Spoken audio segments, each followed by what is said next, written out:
Сәлем достар, біз енді құрған кестелерімізді MySQL деректер қорын басқару жүйесіне ауыстыратын боламыз. Так, жеке бір файл құрып алайық.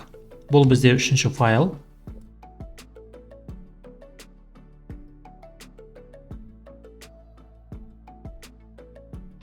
Так, көшіріп аламыз.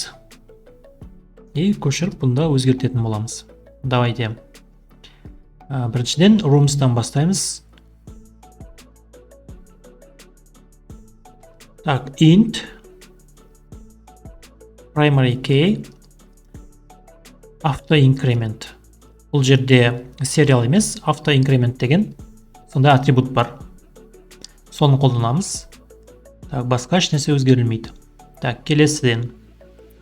Так, for agent keyді былай жасайық. MySQL-да constraint ат береміз.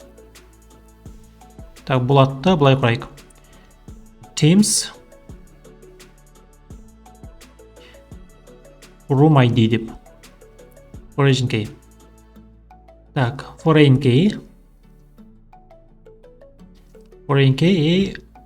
қайсысы? Room ID. Бізде foreign key. Так, reference.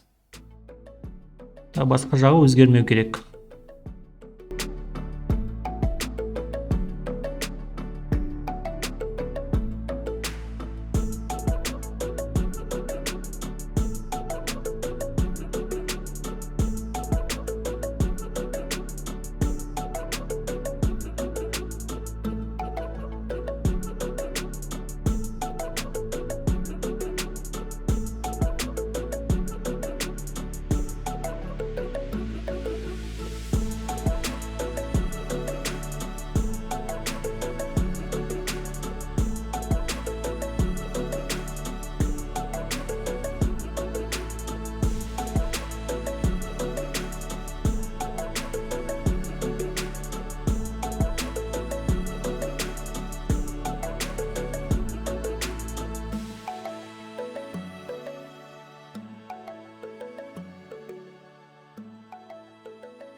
Так, бұл сондай баг MySQL-ға арналған SQL Tools құралының MySQL-мен жұмыс жасағаныңызда кейбір қателер жіберіп тұрады.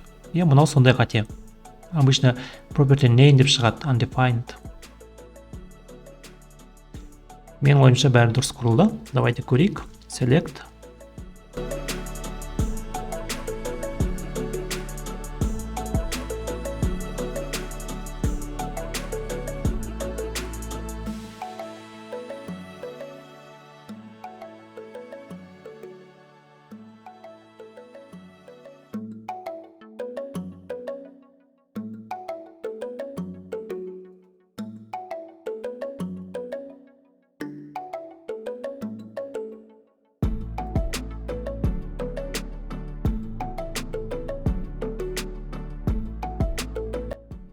иә, сонымен деректер толтырылды.